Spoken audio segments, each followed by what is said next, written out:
The thing that I'm really going to have to make sure of is that my pads here are level or close to it, and that the foot piece will be accommodated to the patient's height.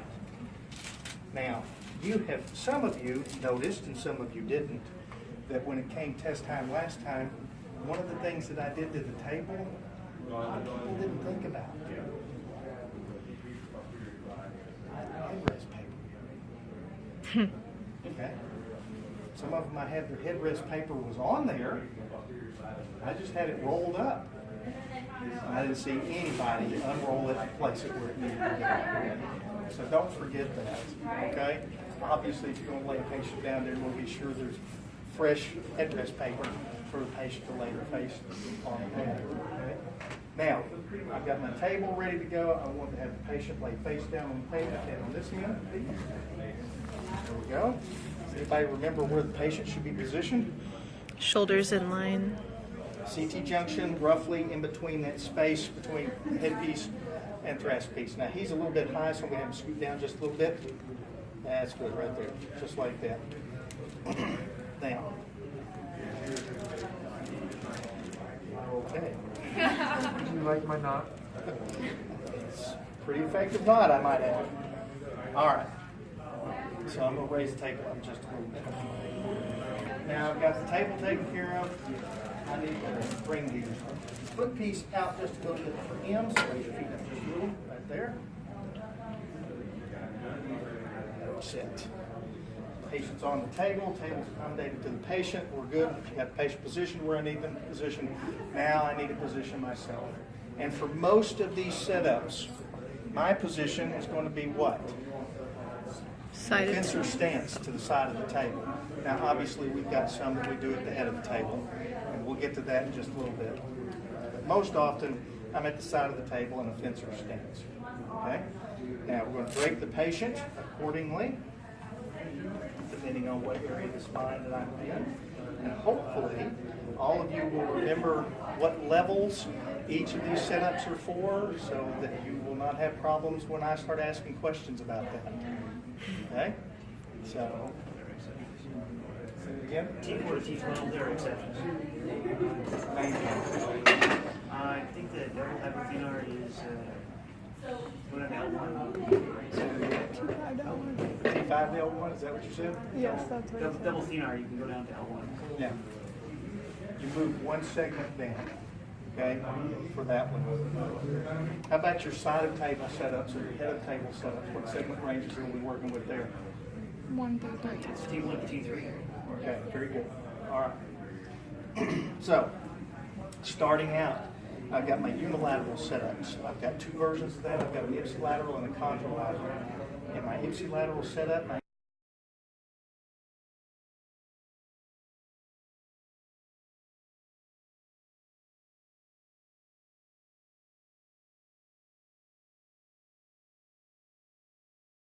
inferior hand is my contact hand, my superior hand is my stabilizing hand.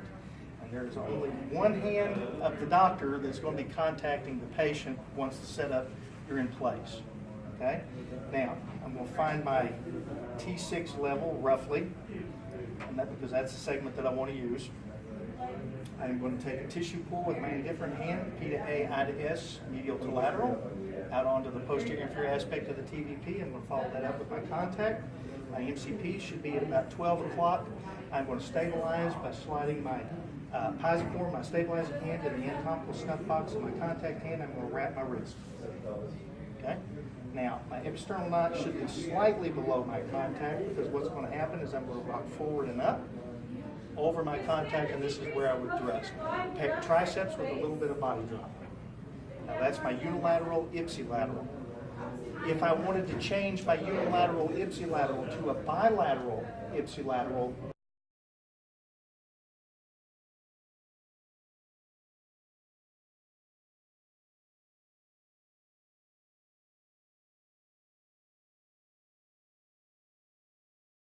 what is the only thing about this whole setup that would change?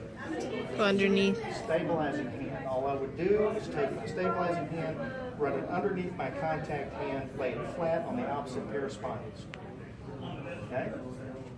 All right. So that's 2 setups we've done so far. Next, we've got a unilateral contralateral. Now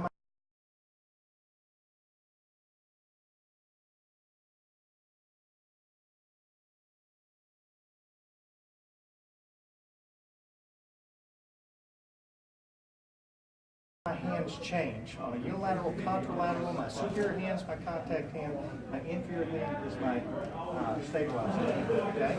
So with my stabilizing hand, I'm going to take my tissue pull where? P to A, I to S, medial to lateral, onto the posterior inferior aspect of the what? TVP. Follow that up with my contact hand. Now my MCPs are roughly at about 1 o'clock from where I am standing here. Okay? I'm going to slide my piezoform into the anatomical snuff box. I'm going to wrap my wrist, and I am then ready for my setup or adjustment to begin. Forward and up. Pec triceps with a little bit of body drop. Okay? Now from here, if I wanted to do a bilateral contralateral setup, what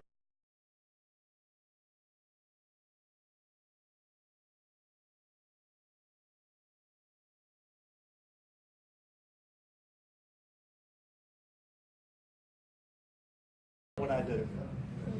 I just move my stabilization hand underneath, lay my hand flat on the opposite paraspinals. Now, the only other thing that you need to tell me here is that the relationship of my contact hand to my stabilizing hand is roughly 90 degrees. Okay? All right. So we've now done our 2 unilaterals and 2 bilateral setups. Any questions about any of those? No? We also have a rotary setup, which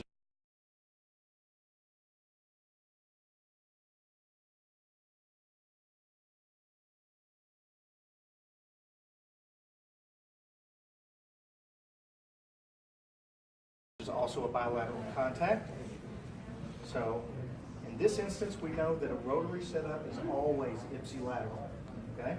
So I'll be standing on the side of body rotation. Take my tissue pull, P to A, I to S, medial to lateral. Follow that up with my contact. Now in this instance, your hand positions on that clock face, you're going to have to describe for me. So my contact hand, which is my inferior hand for this rotary setup, is going to be positioned at about 11 o'clock. My stabilizing hand is going to go across the top of the wrist to the opposite TVP, and it is going to be positioned at about 2 o'clock. Now this is the first position for this. I'm in a fencer stance. Now I'm going to move to a toggle stance, so you need to take a small step and pivot. Don't just pivot because you'll end up with your external notch too low. Okay? Small step and pivot. At the same time, I'm torquing with my contacts. In position 2, it should be at 12 and 3. If I were to go ahead and thrust and follow through, my hands would end at about 1 and 3. And then, of course, I'm going to describe my line of correction. Now, the first 4 setups that I did, line of correction is P to A, I to S along the 60-degree angle of the facet. For the rotary, it's P to A, I to S along the 60-degree angle of the facet with, in this instance, clockwise torque. If I'm standing on the right-hand side of the patient, it's going to be counterclockwise torque. And of course, the positions of your hands and in relation to that clock will change because you're going the other direction. Okay? Be sure you know those. Okay. That's rotary movement. Now we've got 2 bilateral setups. First one is a double thenar and is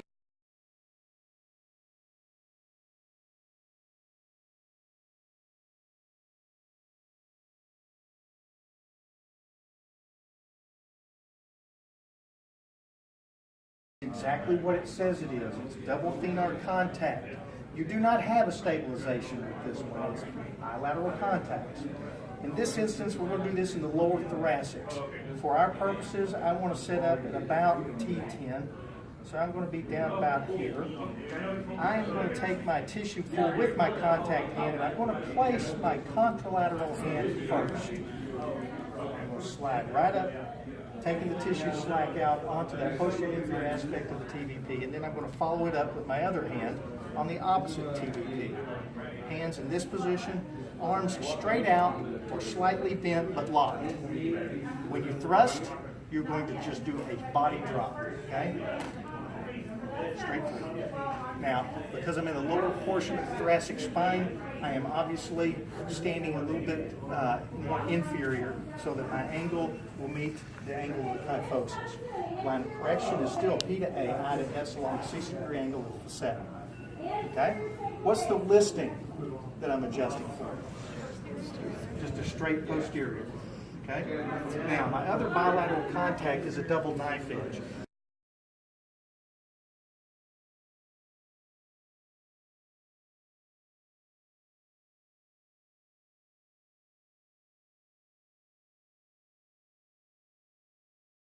Now this particular setup involves two different types of thrusts. Depends on which one I ask you for. One would be just a body drop, like you saw me just do, or the other one would be what I call a hammer chisel. That's where your chest will come down and touch your contact, raise up, and drop. Okay? So, everybody remembers this since you were filming? Okay, right? All right. This, your MCP, is where your TVP contact should be. That's why your hands are in this position. It's not your hypothenar like everybody seems to think. Dr. Brown, did you need something? Oh, no. Okay. All right. So again, I'm placing my contralateral hand first. I take that tissue slack out up onto that posterior inferior aspect of the TVP. And then I'm going to follow that up with my other contact hand. And I want to come up right behind it, just like that, because I want both hands together. Let my fingers just rest against each other, do not interlace them. Now, if I'm just doing a body drop, I'm in this position. Here. If I'm going to do a hammer chisel, I'm going to have to bring my elbows out, chest down, and when I come up and drop, I should drop onto this portion of my contact hands, okay? Not over the top. Line of correction is still P to A, I to S along the 60-degree angle of the facet. Okay? Questions about that one? Everybody good? All right. I have to remember where I am. I think we're up to side of table setups. Now, for side of table setups, we're moving up the thoracic spine to the T1 to T3 area. Okay, I'm going to use T1 as my reference segment to set up on. Okay? Now, this one, I absolutely have to be certain that he is positioned in that space because I can't thrust if I don't have him where I need him. Shoot down just a little bit more. That's it. Good. All right. We have side of table ipsilateral contact, the side of table thumb spinous contact, contralateral, and I have a pisiform TVP push. Okay? So, this is going to be a side of table, thumb spinous push, ipsilateral.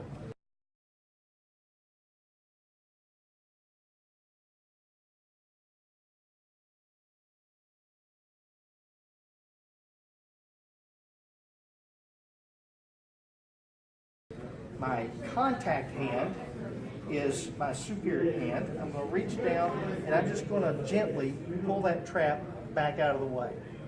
I'm then going to slide my thumb of that hand lateral to medial up next to the spinous process. Now I'm standing on the side of spinous rotation this time. Okay? Now I need to stabilize the patient. And to do that, I'm going to have him turn his head such that the spinous process comes closer to my thumb contact. So I'll have him turn his head opposite of me, just like that. And I'm going to stabilize thenar on the mastoid, cupping the ear, fingers running up the head with a little bit of I to S traction. Now the forearm of my contact hand is going to be parallel to the floor and perpendicular to my segmental contact, right here. Okay? The line of correction is lateral to medial. In this instance, for this setup, it would be left to right. Okay? Now that's the ipsilateral setup. Now I'm going to do a side of table thumb spinous push contralateral setup.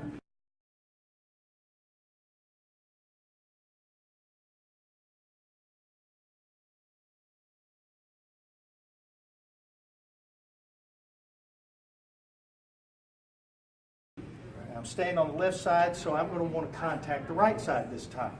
I'm going to use my inferior hand as my contact hand. I'm going to take a tissue pull with that trap, just like I did before. And I'm going to thread my thumb right up next to that spinous process. Now I want to have him turn his head toward me because that'll bring that spinous toward my contact. Okay? I'm going to stabilize thenar on mastoid, cupping the ear, a little bit of eye to edge traction, just as I did before. And then I'm probably going to lean over the patient a little bit more so that I can get my contact effectively.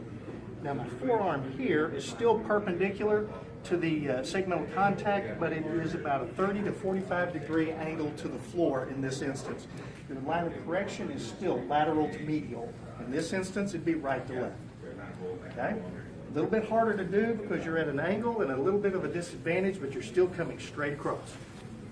Okay? All right. Side of table, piezoform TVP push.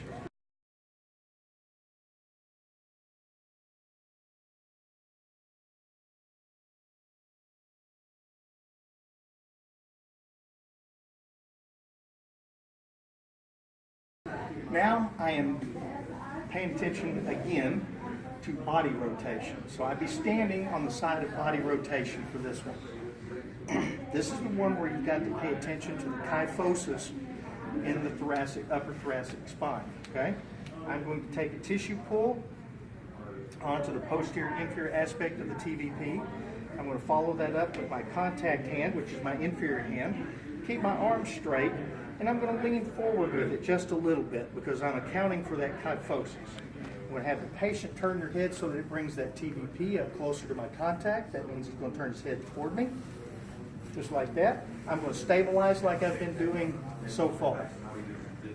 Thenar on the mastoid, cupping the ear, fingers running toward the top of the head. I'm going to lean forward, and my thrust is just a straight body drop. Okay? The line of correction, even though it doesn't look like it, is still P to A, I to S along that 60-degree angle of descent because of the curve of the spine. Okay?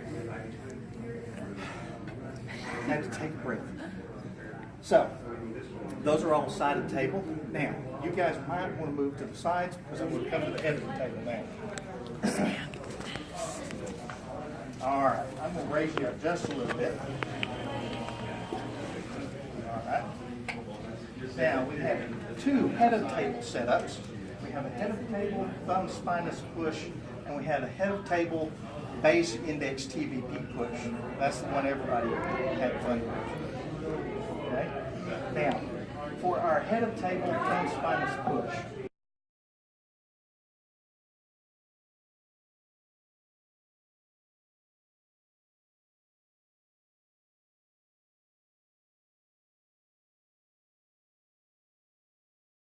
I'm going to take my tissue pull with the trap with the back of my hand this time, not with the palm of my hand, because I'm making a spinous contact. So I'm just going to push that trap out of the way with the back of my hand. I'm now going to thread my thumb right up next to the spinous contact, and I'm square at the head of the table for this one. Now, I'm going to have him turn his head again. He's going to turn his head to the right. There we go. And now the stabilization is my hypothenar on the mastoid, just like that. Okay? Forearm is parallel to the floor, perpendicular to my segmental contact, and again I'm square at the head of the table. Line of correction is lateral to medial, in this instance left to right. Yeah? Okay. Please remember that when you move to the head of the table, you are changing your orientation to the patient. That means that you need to pay attention to your rights and lefts, because it's always, when I give you a listing, it's always in relation to the patient's position, not yours. Okay, so you got to be careful of that. Now, we've got a base index TVP push.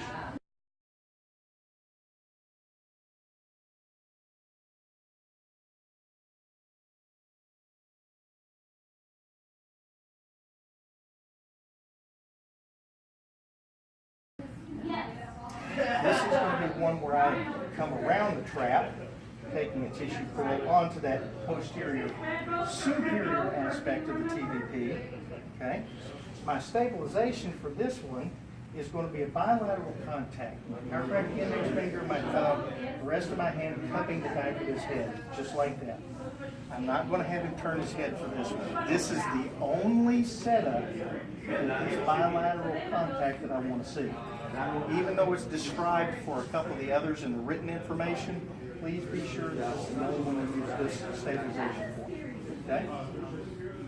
Here, lateral index contact. Make sure to keep your elbow close to your side. Doesn't have to be tucked in, but just close by. I'm going to be out of here because it tells me I'm going to go that direction rather than just to the outside of the opposite. Okay?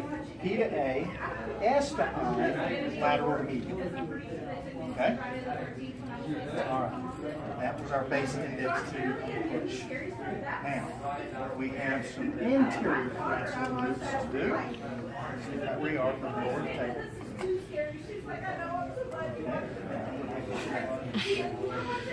Need that other side to shut up. All of the supine anterior thoracic moves. Be sure you do upward. We'll raise it up. Okay? And of course, for the seated supine anterior move,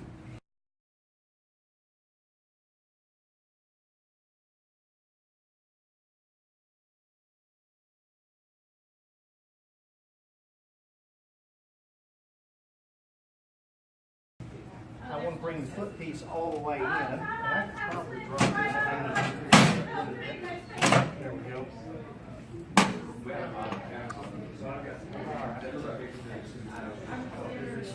Okay, we'll raise you back in just a moment. Now, you've got to have the patient draped appropriately. Yet again, I'm seeing a lot of people making the mistake of leaving the gown closed when they try to do this. You need to open the gown just like you've done so far. Don't forget that. All right. Now, this one is a bilateral contact as well, so it makes no difference which side of the patient you're standing on. It's whatever you feel comfortable with. But that does make a determination as to how you position the patient. So if I'm standing to the side of the patient, pretty much squared up to, I'm going to have the patient cross their arms in front. This arm, right here, is coming across, and that one's going underneath. The side that I approach from for my segmental contact, make my contact, that is the arm that I want underneath. Okay? If I've got a T6 anterior inferior listing, what segment am I setting up on? T7. T7, segment below. Okay?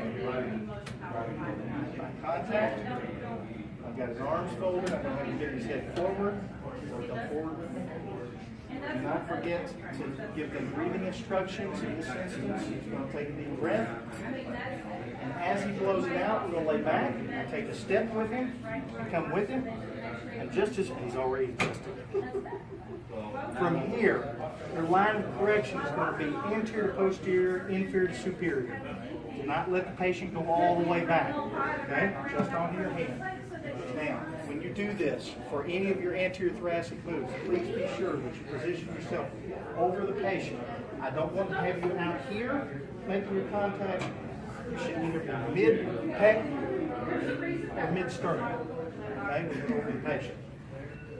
As you're seated to supine move, now I'm going to just lay back for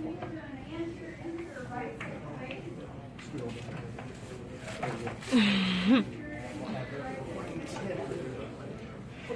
Again. Okay. Now, we have supine anterior thoracic, ipsilateral, and contralateral. Ipsilateral means I'm approaching my contact from the same side. Contralateral, I'm reaching around the patient to the opposite side. So, supine, ipsilateral, anterior move.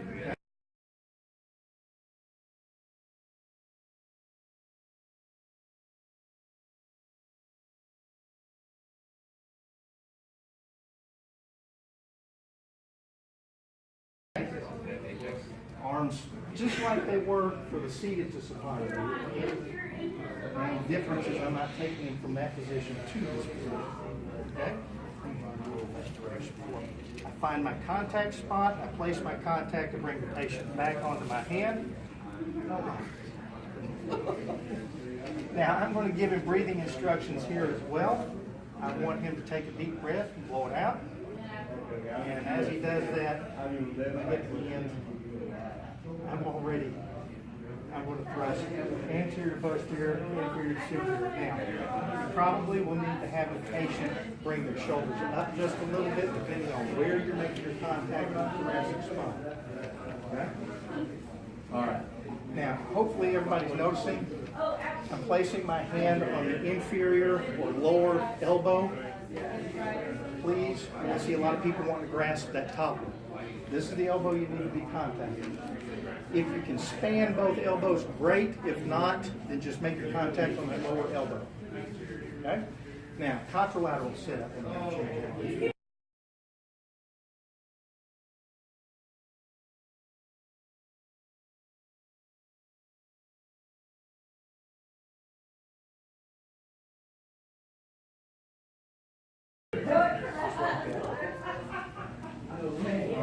since I'm going to be approaching my contact from the opposite side, that's the arm that needs to be underneath. Find the spot, roll the patient back. Now that brings me over the patient even more. So I'm just about mid-sternum now, and I want to be able to thrust A to P, I to S. Okay? Again, I'd give him some breathing instructions, and I'd probably have him curl up just a little bit, so that it's fully on my contact. Okay? Fantastic. Thank you. Now, those are all of our thoracic moves. Now we need to move on to the cervical moves.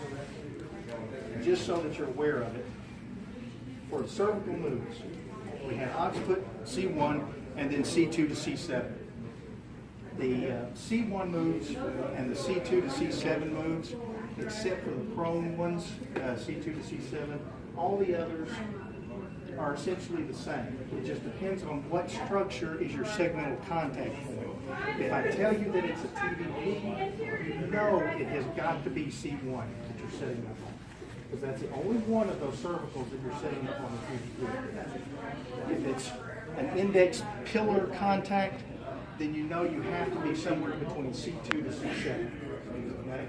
But the actual setup itself looks just about the same. All right?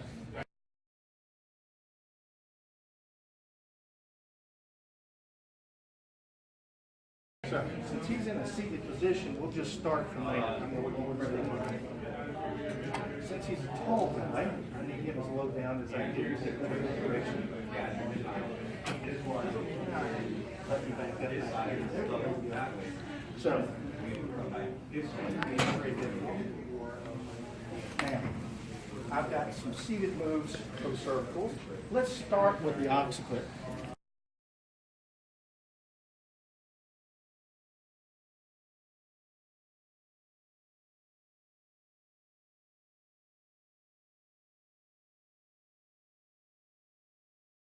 Okay? Now, remember our seated occiput move. I told you right, right, right, or left, left, left. Remember that? What does that mean to you? It indicates the leg that's forward, the arm that you're making your contact with, and the side of the patient that you're contacting. Okay? So, if I have a right lateral flexion restriction, okay? Right lateral flexion restriction. I'm going to contact the patient's right mastoid with my right hand, and I'm going to step forward with my right leg so that the patient can lean back. I'll have my left leg back so there's knee support in the patient as well. Just like that. Once you turn to your left. Just like that. Now, I need to make my contact. I'm going to take a P to A I to S tissue pull and just slide it straight up onto that mastoid, just like that. If I am doing that, I push the patient's head forward. Please be sure to reposition them to a neutral position. Okay? Now I'm going to need to reach around the patient and back up my contact, not putting too much pressure on the jaw. And from here, I want to push my chest out, bring my shoulders back, and start my scoping motion. Just like this. Okay? All right. Now that's our seated occiput move. Now, since I've got him in a seated position, let's just go through the rest of them. I've got a seated index TVP push.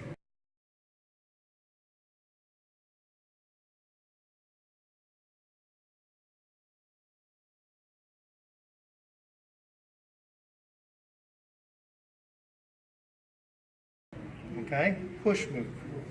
Still standing behind the patient. I'm going to stabilize his head so I can take a tissue pull with my contact hand. My contact is my lateral index, okay? Take my tissue pull P to A onto the posterior aspect of the TVP. I am then going to slide my hand down, cupping the ear, fingers running straight down. I'll laterally flex, rotate, and I'm ready to go. Okay? That's our seated index TVP push. The fact that I said TVP tells you it's C1. I can take that very same setup, put it on an articular process at any level, and do the same thing.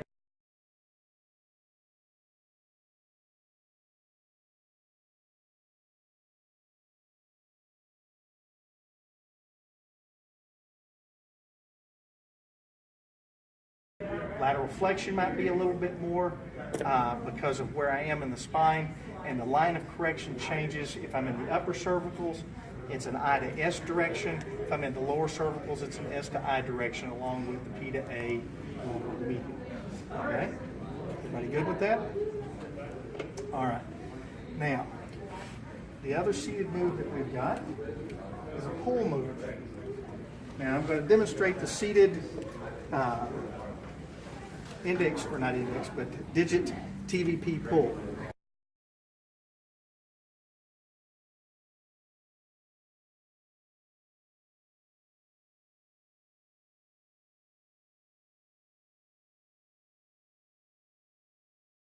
Okay, now stabilize again, take my tissue pull onto the posterior aspect of that TVP.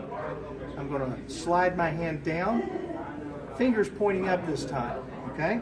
Now I'm standing outside of his opposite leg, I'll laterally flex, going to rotate. Oh, he's ready to go. And if it's true to form, I could probably get it to move. And then it's just a quick pull. Because I'm in the upper cervicals, again, it's I to S. If I were doing this setting up on the lower cervical, it'd be S to I.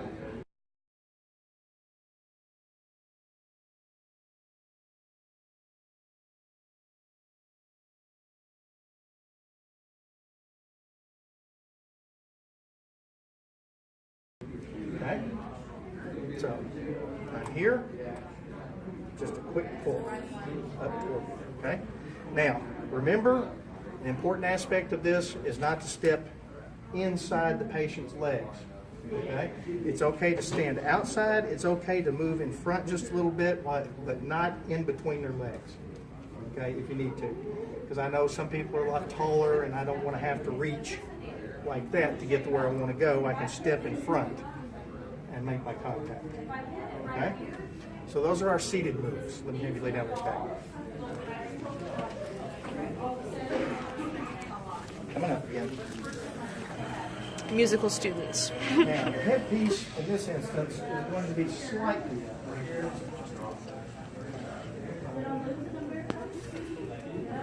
This is up a little bit more than I want. All right. Occiput. We have two moves from the supine position. We have a push move and we have a lift. And we'll show you the push first. If you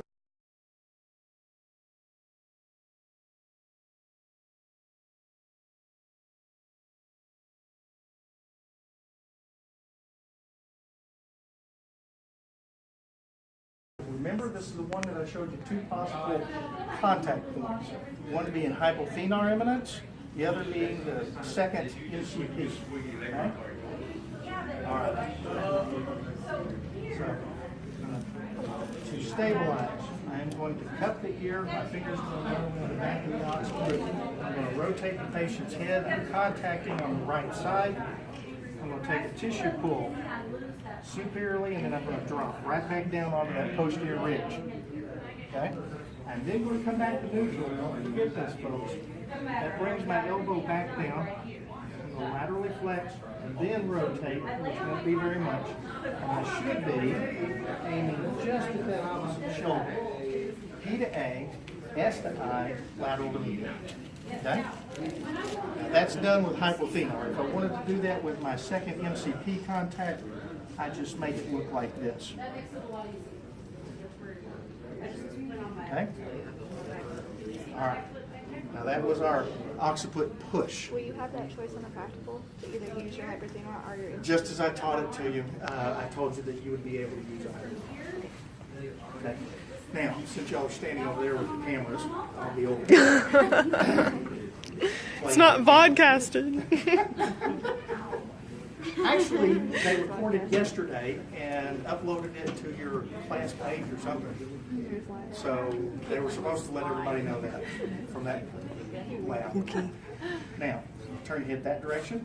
We're doing it on the lift. What's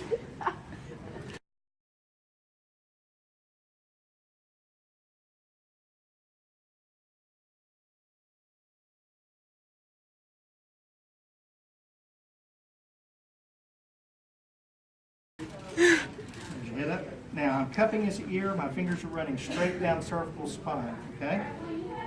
Thenar is going to be my contact on the inferior aspect of the mastoid. I'm going to take an I to S tissue pull, and then I'm going to laterally flex just a little bit. I'm going to pull with my stabilizing hand just a little bit. Now my line of correction is P to A, I to S, lateral to median. Okay. Essentially, I'm going at about a 45-degree angle toward the floor. Okay? Now that's our supine occiput lift. Okay? Questions? No? All right. In the supine position, we also can adjust the cervicals. Again, it depends on whether I tell you TVP or a pillar contact, but the setup looks about the same.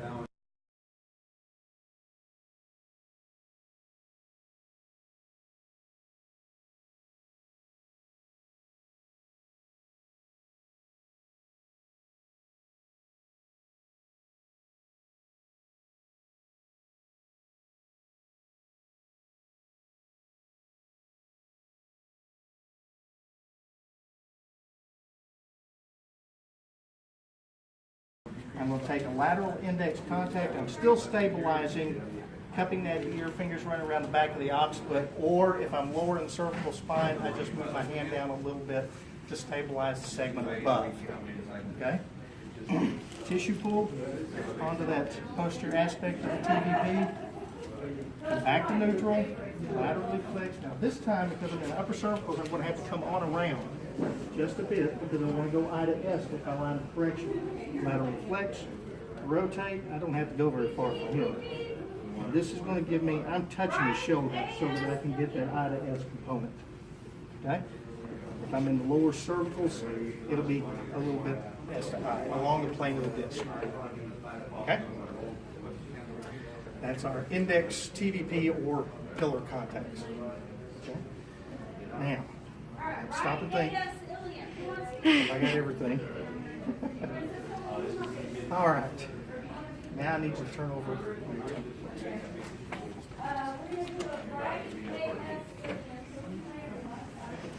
Last but not least, I have prone moves for the occiput and cervicals. Now, the prone occiput lift.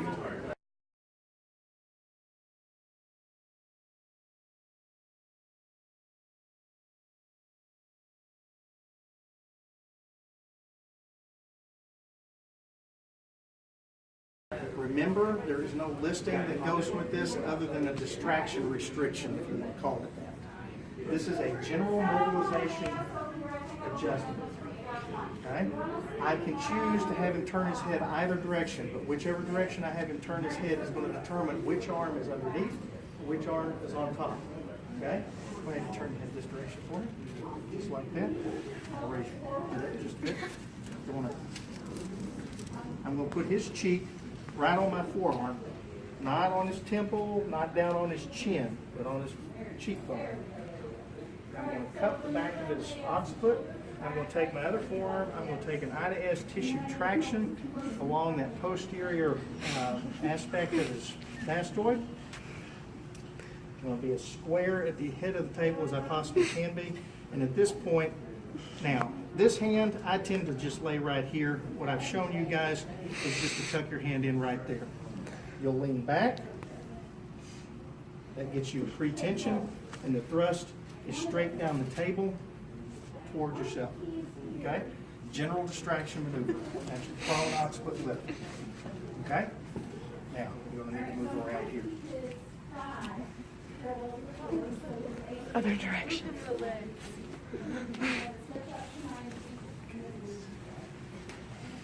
All right. I can get to it. There we go. Okay. Now, we have prone cervical moves. So this is a prone index pillar push.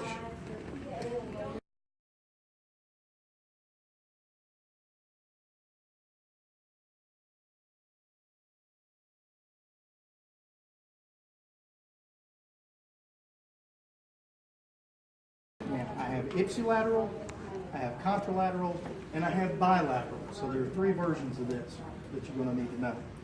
Ipsilateral, take my tissue pull, medial lateral, P to A, out onto the articular process, okay?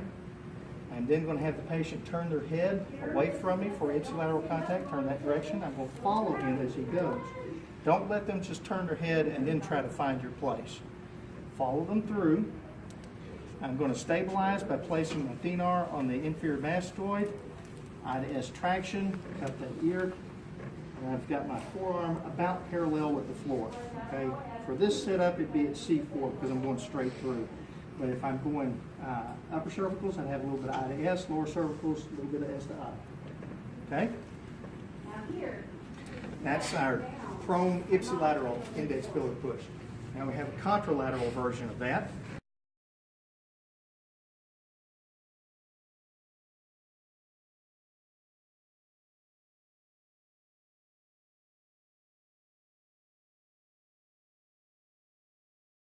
So I'm going to reach across with my inferior hand, take my tissue pull, have him turn his head this direction, follow through, stabilize, make sure that I've got my arm about perpendicular for C4, and then I would thrust straight through, okay? Again, varying depending on where you are in the cervical spine as to whether it's out of S or S of I, okay? Last but not least, we have a bilateral contact.